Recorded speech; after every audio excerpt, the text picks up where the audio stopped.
You know how this goes by now. It's time to have your say. Welcome back to the Q&A. It's time to answer your questions once again for another episode of Ask SCW. And we're going to get started straight after this.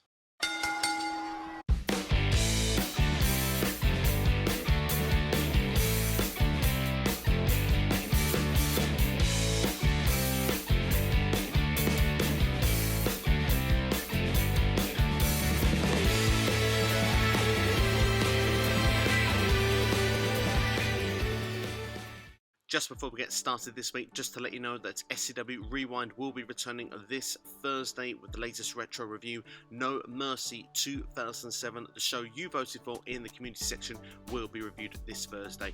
And if you want to be involved with what is going to be the next SCW Rewind retro review, then go onto the community section right now after this video and you can vote for the Extreme Edition. That's right, ECW pay-per-views. We've got the classic One Night Stands and as well WWE Extreme Rules 2012 are on offer for you to vote for. And one other note, if you want to be involved on the next episode here of Ask SCW, then drop a comment in on the comment section, leave the hashtag AskSCW, or you can do it on Twitter, Instagram, Facebook, all should be covered on your screen right now where to follow me. So without further ado, let's do our first question this week. Supersonic kicking us off this week with a number of questions here for us. Are we seeing either Demon King, Finn Balor or Brock Lesnar next week on SmackDown? What are your thoughts on the weird Charlotte and Nia Jax match this past week on Raw?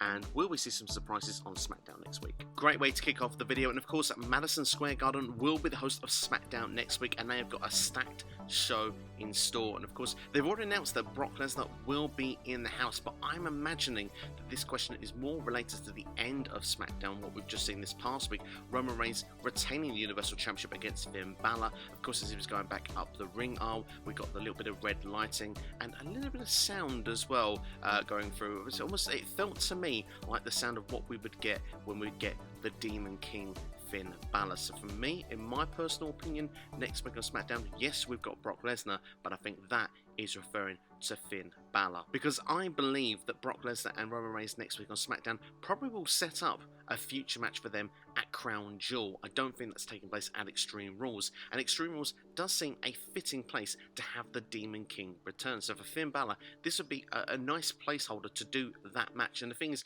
for WWE, on a marketing standpoint, it does seem kind of believable that this could be a threat to Roman Reigns, the Tribal Chief's Universal Championship run, because the Demon King has never been defeated on Raw or SmackDown, the main roster, if you will, in WWE. So this would be the first time that that character would lose if they were to lose to the Tribal Chief at Extreme Rules, which is what I think they're building towards. Keeping things on the SmackDown theme then for next week, will we get any surprises? Well, I think the Demon King would be that surprise. As I say, we know Brock Lesnar has been announced ahead of time. Maybe the surprise of their match, perhaps at Crown Jewel, could be announced on that show. MSG does feel like a sort of appropriate place to announce ahead for, you know, that sort of pay-per-view, because WWE likes to make Crown Jewel seem like it's one of their bigger pay-per-views in recent years. As well as that, we do know we've got Edge versus Seth Rollins. We've got as well the contract signing with Becky Lynch and Bianca Belair, and of course Pat McAfee is back next week as well. So it's going to be a stacked show for SmackDown. I am really looking forward to it. But as for more surprises, no, I think Demon King is where they leave it. They've kind of put a lot of their cards on the table ahead of time, hoping that they'll get a lot of viewers for SmackDown next week. Let's talk about Charlotte Flair and Nia Jax, shall we? And that match on Raw this past week, well, it was a bit of a mess, wasn't it? Now, the rumours are suggesting that it was a worked shoot fight in what is already a worked shoot fight. Make of that what you will. Now, more detail this is given on my live Q&A that I did earlier this week, which I was joined by James, one of my best friends actually from the podcast This Week in Metropolis. Make sure to go and check that out after this video, because this topic is discussed in a lot more detail than probably what I'm going to give here and now. But to give my brief opinion of it, I think that it was messy, it was a cluster, it's not a good look, and it seems to be a change of direction as well, because this here seems to be giving Nia Jax the clean victory. It looks like that she'll be the one to go and take on Charlotte Flair at Extreme Rules, rather than Alexa Bliss, where that looked like that was being built the previous week on Raw. It seems that plans seem to change, as they always do in WWE, which is a bit of a shame to see, because I was looking forward to the idea of a Charlotte Flair Alexa Bliss feud, despite the fact that I'm not the biggest fan of the current Alexa Bliss character. But with this, with Nia Jax, we've seen it there before. I don't believe that she's going to beat Charlotte Flair, but there is history with these two as well. This isn't the first time we've seen botches in matches matches with these two. I mean, there's a failed moonsault catch that was done a few years ago on Monday Night Raw. It's not the first time Charlotte's been dropped either, in a sort of bad way on the show either from Nia Jax. So I think it was meant to be looked as a work shoot, but yeah, I think it was to get people talking. The thing I would say is though that it didn't get people talking in necessarily the right way. Lorenzo Carrillo of our next questions now here on AskSCW. How would Finn Balor bring his alter ego, the Demon, into his current character, and could it work? What is with the Noami and Sonya segments leaning towards to the Bloodline?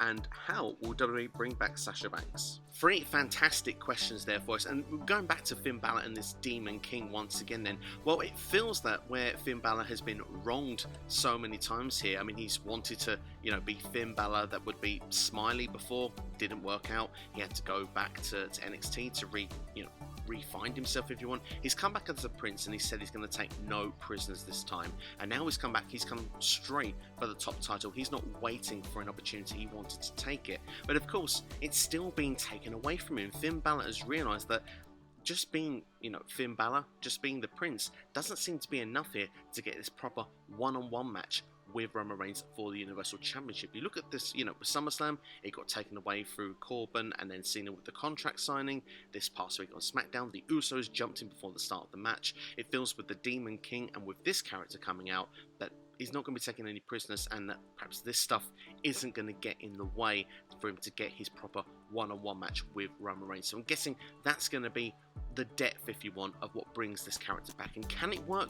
I don't see why it can't work. It's been a long time since we've seen the Demon King. I think a lot of people will be inspired to see that character once again, and I'm looking forward to seeing it happen. But what I will say is I like the fact that that character has been protected. It feels that this time this character has been brought back to have its first defeat against Roman Reigns on the main roster. But so what happens with the Demon King after that is anybody's guess, but at the same time, I'm looking forward to seeing it. As for Noami and Sonya Deville, this is kind of a bit of a random segment on SmackDown, but I kind of really like it at the same time. It shows this feeling that Noami has been an afterthought for so long. Everyone's saying Noami deserves better. It's been trending on social media in the wrestling community many times before, and the fact that she's been moved over to SmackDown, it's kind of like, yeah, I forgot about you. It's kind of playing into that, and I really like that as a storyline, because is it going to be this, authority figure against the superstar, where you can really build Noami up to become a top star on the brand, become a champion, a top babyface? That's certainly a potential, but I like your idea as well of putting her into the bloodline, because she's feeling she's been neglected. Well, hang on, she's married to someone that isn't being neglected on the show. It can change her from being this squeaky clean babyface who's waited her turn, waited for the opportunities to say no. It's the same thing as Finn Balor in the question before. I'm taking my opportunities, but it's in a different way, and it's putting her as part of the bloodline. We can then see Roman Universal Champion, we can see the Usos the tag team champions, and who knows, maybe at some point down the line we'll see Noami as the SmackDown Women's Champion. As for Sasha Banks, how is she going to be brought back? Well, in fact, Corey Beats is asking one of his questions that'll be on later on. Will she come back to confront Becky Lynch? Well, that certainly could be a possibility. It feels, though, that it will be after Bianca Belair. I think Sasha now is off TV until this feud with Becky Lynch and Bianca Belair is complete. I don't see Banks coming back in to interrupt it unless they want to go for the triple threat match. But I imagine that Sasha will want to come back for the championship if and when she does. She'll say for whatever reason she's been written off TV. Still not been fully disclosed why she has been away, but WWE will come up with their own creative idea of why she's been away, and that she's going to come back and she's going to take that championship. I'm interested to see when she comes back, and I look forward to her coming back, because right now SmackDown is looking pretty stacked, and that women's division, especially at the top there, there's a lot of exciting matchups that I'm really looking forward to seeing. Austin Whitley with the next question now. With SmackDown being a pretty stacked show next week, should WWE have more special weekly episodes? Well, it certainly doesn't hurt if WWE wants to go down that avenue, but what we have to remember also is that WWE needs to make every show feel stacked, and this will be a reason to feel that you can't miss what's going on. Of course, next week in Madison Square Garden, MSG, of course, it's a special show, it's a special place, it's got special moments throughout WWE history, so in that case, of course, they're going to want to go that extra mile for that, and of course, they want to do that here and there to make sure people need to tune in, but I want them to feel that every show is must see and can't miss. That's something that I miss from wrestling in general. On Raw, I kind of felt I don't need to watch Raw. I haven't felt that for a long time. I do feel this week's past week Raw was probably the best Raw I've seen for a while, and that's not saying very much with the standard of the show, but at the same time, I want to feel like what we've got from this past week on SmackDown, that felt like a very stacked show. I enjoyed SmackDown this week. Next week also feels like it's not a show that you can miss, so I want to have that feeling each and every week when it comes to wrestling. And to be honest, when you look at the other companies right now, particularly AEW, I feel like I can't miss every Dynamite, every Rampage. I'm hooked. It's got my full attention all the time, and I think WWE needs to continue to do that, and SmackDown is very much on the right path of that right now. But one other note I'll quickly share just before going to the next question, with things like King of the Ring, Queen of the Ring expected to take place in the upcoming weeks, that's certainly going to be a draw to keep viewers coming in to watch Raw and SmackDown each and every week, as well with things like Raw Roulette and stuff like that. Throw these things out of the bag here and there, beat the clock challenges, give those little special shows every now and then. I think is a good idea, because it brings viewers in. It goes, we haven't seen this for a while, I need to go and check that out. So we need to have these special shows done. We need to have big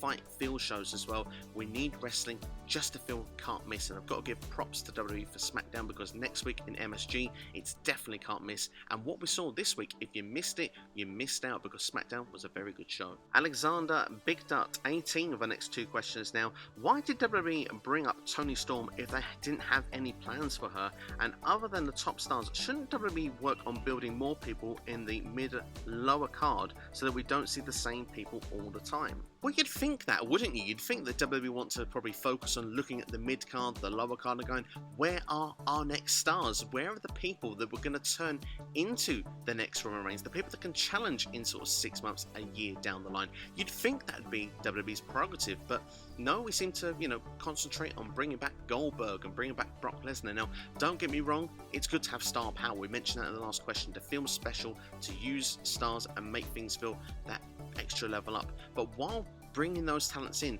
that's when you need to utilize the other talent you've got lower in the card. Give them some standout moments on the show that some people that are coming in, perhaps if you want casuals, if you want, that are not hardcore viewers each and every week, come in and go, oh, do you remember that thing that Toni Storm did on that show? I need to go and check that out and see what she does going on next week. That part of the story engages me. And then if you can continue with that momentum, who knows, you might build that next star for the next 6 to 12 months, or you might get those stars in a position where they're beating some of the top stars or legends. Take another person, for example, Cesaro had a great start to this year. Wouldn't it be great if there's a placement where WWE could find in their booking that in 6 months to a year's time, he's having matches with the likes of a Goldberg or Brock Lesnar and coming out victorious, because that's how you're going to get that superstar to take over them, and then you've got someone that's there all the time that people want to check out, and then you won't seem so needy on bringing these part-timers back in, and those part-timers can be doing a great service to the future of WWE by losing to the stars of tomorrow. That's how it should be done, but unfortunately WWE doesn't seem to like to do things that way. As for Toni Storm, it seems very strange, doesn't it? She came up, she had the one match, had the new finisher, really liked that against Zelina Vega, which feels like a lifetime ago. Feels like she's been feuding with catering for at least the last month now, but it's good to see she was back on SmackDown this week. But in a Dolph Ziggler storyline, it seems a bit strange, doesn't it? The fact that Ziggler doesn't really do a lot anyway at the moment in WWE.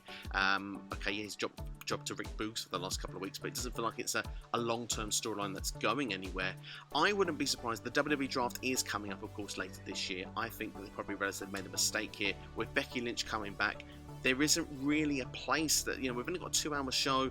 I think that Toni Storm would be much better served being on Monday Night Raw, and I can see that trade going down in the draft. I think it's something actually going to talk on later on in this video to do with the draft once again, because we're getting near draft season, but Toni Storm is definitely someone that could do with moving over already, and it seems crazy because she's just got to Friday Night SmackDown. Mike, Tanhabs Mike with the next two questions now. Now with reports that Triple H and Shawn Michaels will still be in charge of booking, what can both do now to make NXT a better product to attract more fans? And question 2, if it isn't Big E, who should be the one that beats Roman Reigns for the Universal title to make it a huge moment? Mike goes on to say as well, to clarify the second question, Reigns has had the Universal title now for a year. He should hold on to the title for another year or even till WrestleMania 39. Make the title mean something, and when the title changes hands, it will mean something big. build up a star now to beat Reigns? Well, Big E would be a fabulous choice, wouldn't it? And he seems to be in the background everywhere that Paul Heyman goes right now. It seems to be laughing a lot, whether he's dressed up as a janitor or whatever format. It seems to be a way of getting Big E or keeping him on TV and just reminding people, look, he can cash it in at any time and win the Universal Championship. Of course, if it was to be till WrestleMania 39, then of course Big E would need to cash in that a lot. He's only got some Money in the Bank next year, so he'd have to cash in on Bobby Lashley on Raw. But to see your point, of course, make that title mean something. And Roman Reigns has probably, well, has easily had the best Universal Championship title run of anybody. That title means so much more after it probably had a questionable first few years of existence with injuries and bad booking and stuff like that. But Roman Reigns has taken that title and taken it to a completely different level. Arguably it's the best book championship in wrestling over the last 12 months since Roman Reigns has got it. So yeah, I mean, you need to build up a star like that, and Big E would be one good shout. I still think that Drew McIntyre will be that guy that will do it, and of course that's probably going against the grain of what your question is asking, but of course that's more of a prediction rather than a rising star that I'd like to see do it. Big E is one of those rising stars that I would like to see do it. Cesaro would be another, but I think with WWE, as we said in previous questions, they seem to go with the grain, they go with what they know. But with Roman Reigns beating all these superstars, and you know he's going to beat the Demon King, he'll probably beat Brock Lesnar as well, probably a crown jewel.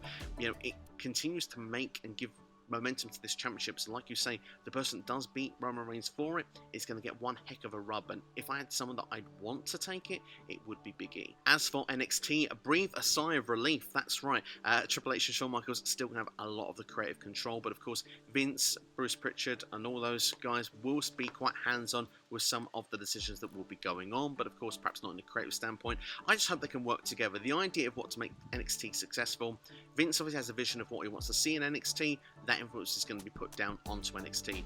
If Triple H and Shawn Michaels have the ability to get the characters and get those people over in NXT and get them over to a point that Vince actually sees that this character can work on Raw and SmackDown as well, that's what's going to make NXT work, because we're going to have a show that will hopefully connect with people and people might start believing. Because if, for example, let's look at perhaps people that you think would be Vince guys that are in NXT right now, perhaps an Odyssey Jones, a Duke Hudson, a Ridge Holland, those sort of people, if they are booked to the way that Vince wants them booked on Raw and SmackDown as well, you'll see an easy transition from an NXT superstar that then goes up to Raw and SmackDown. Don't keep meshing NXT with Raw and SmackDown either. Keep them completely separate. It's almost like starting from the ground up once again from NXT. That's what's going to make it successful, make it that developmental brand once again. If they do these things, I think that they can make NXT work, and I think they can build it from the ground up once again. I do feel that it's going to have a different presentation feel about it as well, because with the new logo, it feels a bit more squeaky clean to my liking. It doesn't feel as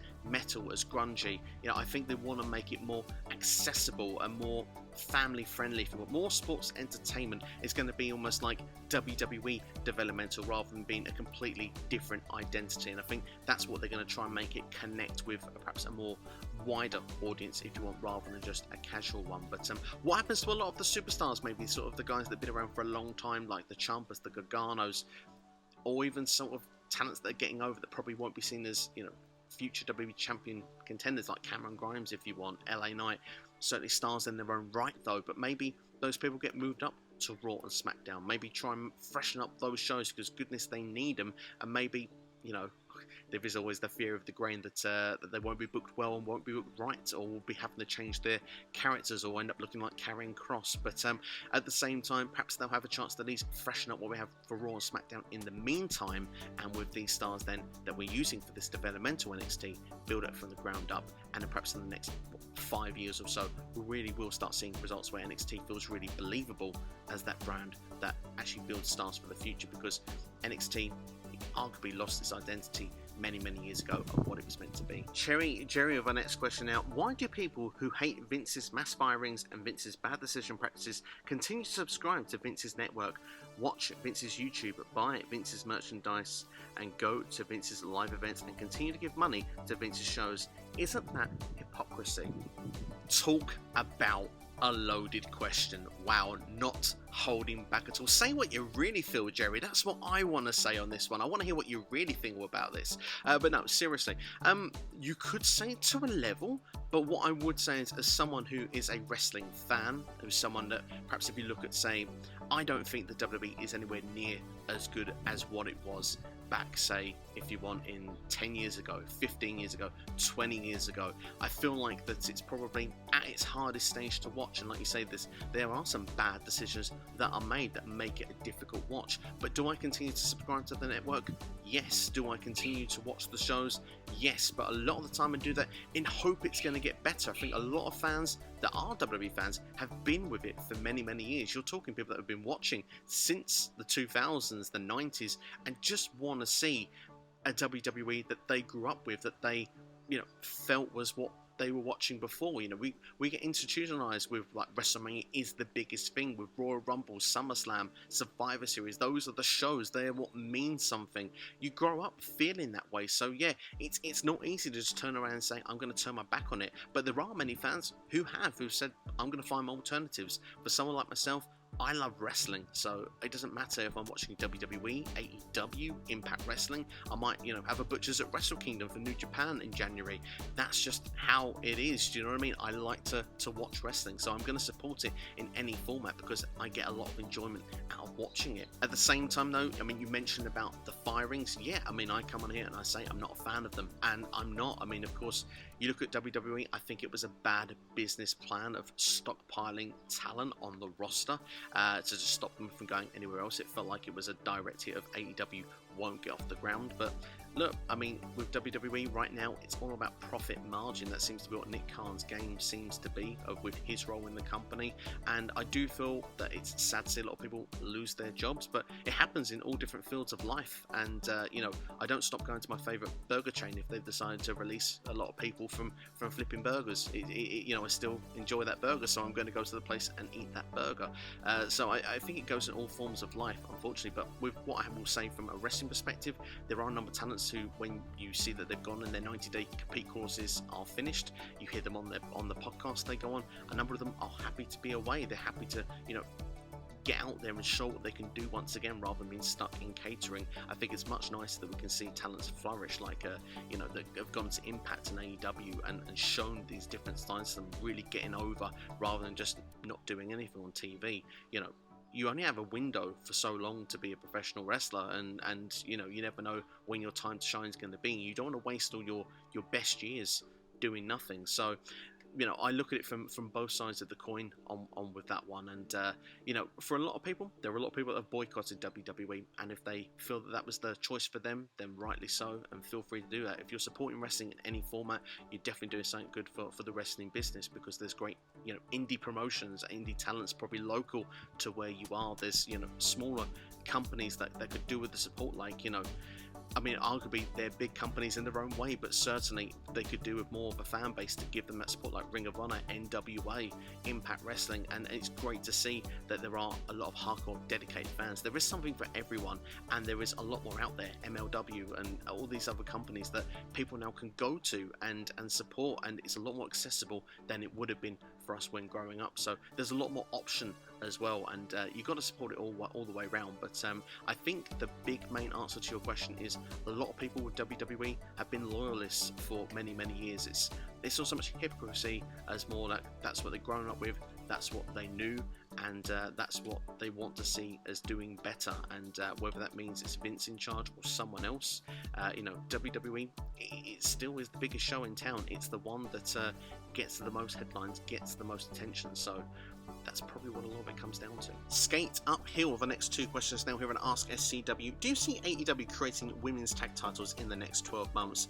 And what do you think of Miro having a long reign with the TNT title, like when RVD held the television title back in ECW? Well, for the women's tag team championship idea for AEW, well, they are actually getting more and more women on their roster, so it's certainly something maybe you couldn't rule out. There's certainly the idea of teams as well. They did the tournament last year, didn't they, on YouTube?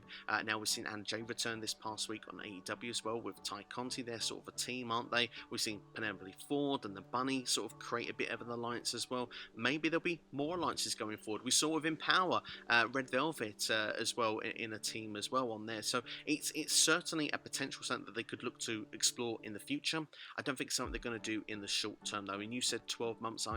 I'm not sure, if I'm honest. I mean, we've been rumoured having trios championships for the men for the longest time. That still hasn't come yet. Tony Khan did say on the media call this past week for All Out that certainly more championships could be something that could be in the future. We'll have to wait and see. For me, I'm going to say no at this point, but hopefully if we can revisit this idea back in 6 months, 12 months, I'd like to be proven wrong, because I'd like to see, somewhere really show Case Women's Tag Team Wrestling and show that it can be a success with the championship titles. I feel so far, I mean, with WWE, they've completely wrecked that tag team division for both Raw and SmackDown and NXT, and sadly for Impact, it's not really worked out so well yet either, in my opinion. I feel that teams have either broken up too quickly or people have left the company, and it comes to the point that it's been thrown together. A lot of the teams that were in the tournament at the start of the year are with new partners now, so yeah, it's been a bit of a strange one, so I hope AEW could make that one work out. As for Miro, I have been looking forward to talking about this one since it came in. I love, by the way, that you've made the reference of RVD, my favourite wrestler of all time, and of course his legendary television championship run. I'd love to see it with Miro. I think Miro's doing an extraordinary job with his character, his gimmick. Since Revolution, Miro has been quite simply untouchable.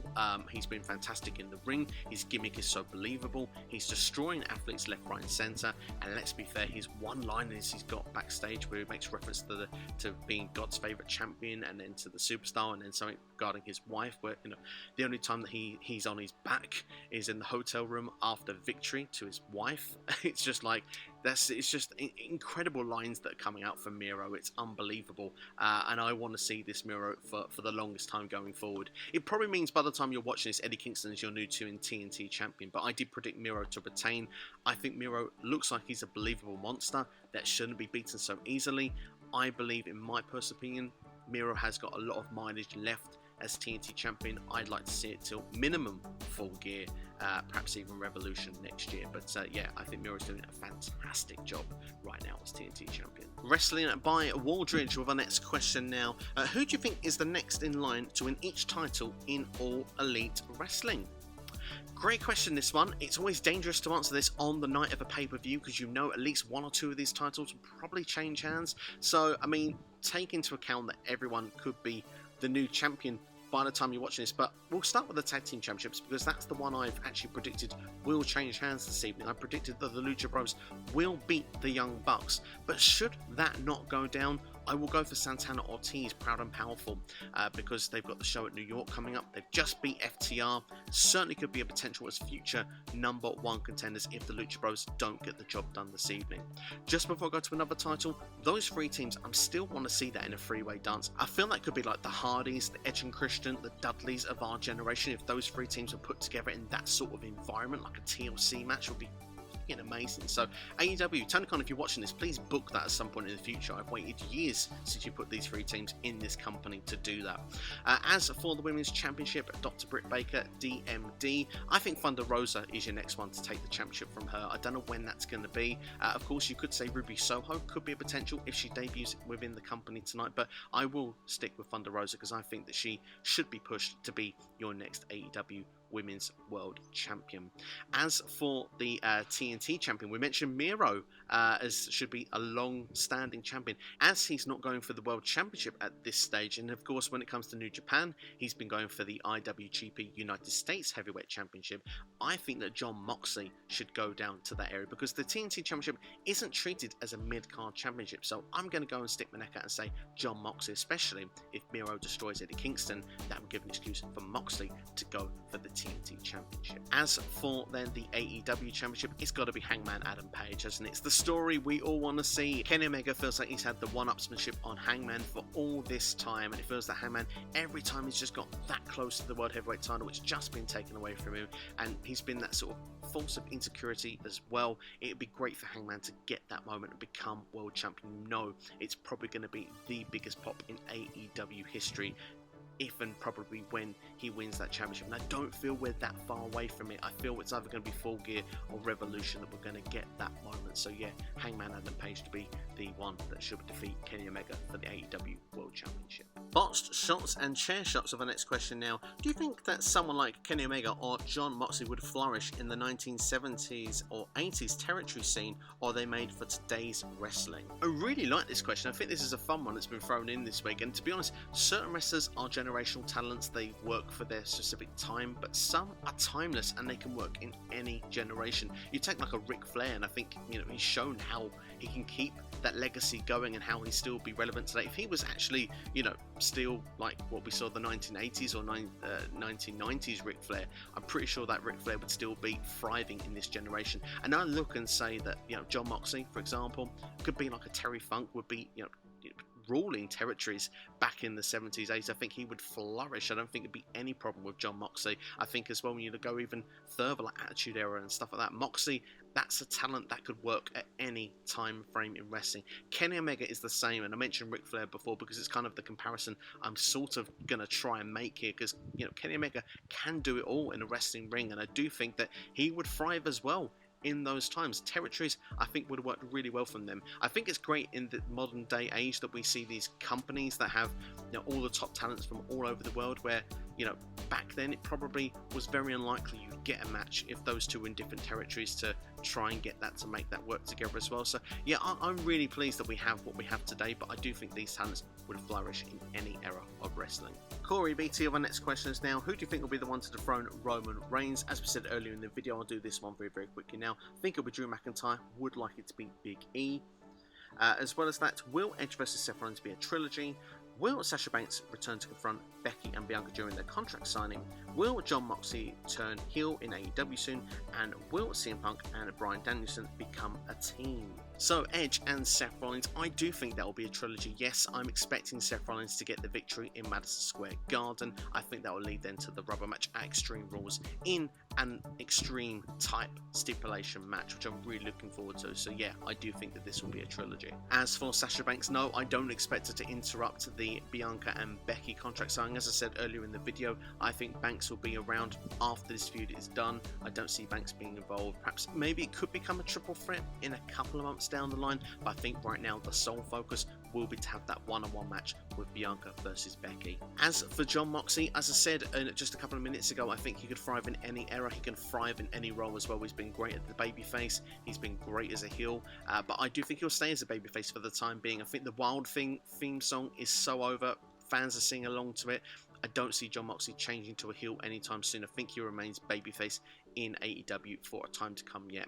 And as for CM Punk and Daniel Bryan as a team, maybe they could be a team of convenience in places. AEW loves to do their tag teams, and I think they'll probably be the go-to for each other, but I don't think that they'll become an actual tag team in AEW. But personally, I'd love to see them against the Young Bucks at some point. I think that would be a great fun tag team match to have. But yeah, I do think that other than that, I think CM Punk, he's known for doing his work on his own. I know he had the Nexus back in the day in the Straight Edge Society, but I think at this stage of his life and career, I think Punk will remain a solo act for now. I think it would be nice to see him get younger talent over in some form of perhaps team and stable in a way, but I think that CM Punk will do that job on its own, just having singles matches with the likes of this. I mean, Darby Allin is getting over so much. He's getting such a rub for the match that he's getting this evening at All Out. I mean, Darby Allin just has to turn up, basically. He hasn't got to do anything else, and he's just literally his answer to a trivia question. He's probably in one of, if not the main event of the pay-per-view. So yeah, I mean, that's what I can see from that. But maybe for convenience,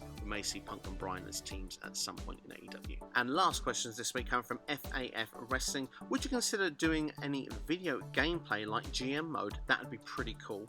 And if you had to book the draft, who would be your first 5 picks? And after Derby, who do you see CM Punk feuding with? Well, let's begin with CM Punk, shall we, as we've just been talking about him. I do think he's going to feud with MJF next. I think those two, fantastic on the stick, Punk wants to work with younger guys. If MJF is to get that victory over Jericho this evening, you can imagine that you're not going to be able to shut MJF, and it could be a case of where he says, I've put out one legend, you just come back, it's time to put another one out for good as well. I could see that being a really fun feud between those two. So yeah, I could see MJF being the next one after CM Punk is finished with Darby Allin. Well, the WWE Draft is coming up in the next few weeks or so from now, and of course this question was asked a couple of weeks ago in a similar format. It was 3 superstars, but this time it's 5, so I get to go a bit more in depth with a few more that I'd move over. But of course, from Raw to SmackDown, I'd move over Drew McIntyre. I think it would freshen things up for him, and he can go for Roman Reigns for the Universal Championship on SmackDown. As well as that, I'd move over Charlotte Flair. I know she's currently the Raw Women's Champion, but she has a lot of matches that she's had previously, so for me, I want to kind of get her away from Rhea Ripley and from Asuka. I'd move over Alexa Bliss as well, purely because I don't trust Raw Creative in booking her character. It was booked much better with the transition from the goddess to this character that we've got now on SmackDown, so I prefer that to be continually booked on SmackDown going forward. Plus, we can have Charlotte versus Alexa feuding on SmackDown. I think that could be quite fun to see. And as well as that, I mentioned Charlotte Flair moving over earlier as well. The idea of that with her versus Bianca Belair, I think would be an absolute amazing dream match to see. I'd also move over Keith Lee. I think Keith Lee would flourish on SmackDown, definitely give him a fresh start and something he could do. I think he could be someone that could fill the gap in towards that upper mid card, maybe even towards the main event area of that show. So Keith Lee would be one I'd love to see move over to SmackDown. And last but not least, a name you've probably forgotten about, Angel Garza. Let's move him over to SmackDown, because you know what, I want to see him get some TV time. He probably wouldn't on Fridays either, but I don't know, I just feel there's a talent in Angel Garza, and I just feel it's not being used the right way so far. I think it'd be great for the mid card. SmackDown have done a good job of, taking characters and making good use of them on the show. Arguably, Sami Zayn's latest creation of this conspiracy character has come on SmackDown. Apollo Crews as well has done a great job on SmackDown as well. So if we bring Angel Garza over, maybe we can make his character less one-dimensional, and maybe he can become a better used star on SmackDown going forward. As for Raw, I'd move over Big E with the Money in the Bank briefcase, reuniting with the New Day, and he can go and cash in on Bobby Lashley. That's a match that I definitely want to see. I think that Big E should become a future WWE champion. I'd move over Edge to Monday nights, just because the Rated R Superstar can have some dream matches there. We've seen him against Roman and Seth on SmackDown. Let's move him over to Raw now. I want to see Edge versus AJ. Plus, Edge is a big time name that could go straight in against the likes of Bobby Lashley, and we can get a fresh match towards the top of the card for the WWE Championship. I'd move over Toni Storm, because she's getting no use on SmackDown whatsoever. Maybe she'll have better use on Raw, especially with moving some of those women over to SmackDown. It'd be good to see 1 or 2 big names move over to Raw. For the same reason, I'd already move over Shotzi and Tegan as well, because I don't believe they're getting enough TV time. I think they could be used better on Monday nights for the women's tag team division. And last but not least, I'd move over the Alpha Academy. I think Chad Gable and Otis are doing a fantastic job on SmackDown, but there doesn't seem to be a place for them to win tag team gold. I think on Raw they could do that, so I'd move them over to Monday nights. And as for doing something like gameplay on the channel, it's certainly nothing I'm against, but it's timing issues with stuff like that to do, like the full-on universe mode, stuff like that. GM mode though is something that I would love to do. If they did that with the next WWE2K, maybe that's something I would look into. Unfortunately, I don't have like the old games anymore. I used to love 2006, 2007 when the GM modes certainly would be a lot of fun to do that sort of content on the channel. But if people are interested in that sort of stuff, then let me know in the comments below. That's probably a good place. If I can see that actually people want that sort of stuff, then maybe it might be something I can consider going forward. But that's all for me anyway this week. Thank you so much for watching as always. Thank you for everyone for their questions as well. Follow everyone on Twitter as well. Let's grow together in the wrestling community.